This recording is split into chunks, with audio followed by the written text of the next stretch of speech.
Let's focus on your fund now, celebrating 50 years here. What's some criteria that you look for when you're choosing the mining stocks? One of the first things that we look for is their ability to create value, either by expanding or building new projects or reducing costs. So if you look at our portfolio, a lot of a common characteristic is there are companies that are able to create value. And the best way really is to discover and develop new gold deposits, right. And that's something we were talking about offline is, when are we going to see this next big gold discovery? It's almost like the industry really needs one right now.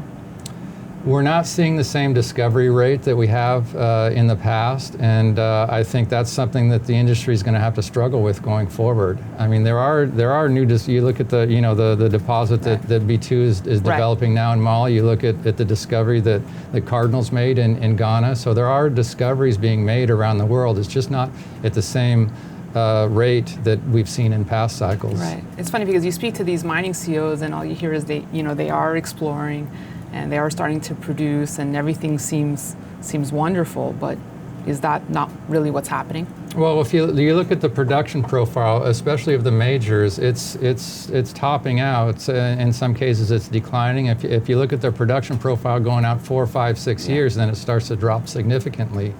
That's why in the fund we're overweight in the mid-tiers and smaller cap companies, because there we find companies that are expanding. They don't need a multi-million ounce deposit to move the dial. So Ian Telfer would say that we are at peak gold now. Do you agree? In terms of production? Yes, in terms of gold supply. Supply, mine supply of gold is peaking out right now. I expect to see a gradual decline for the foreseeable future.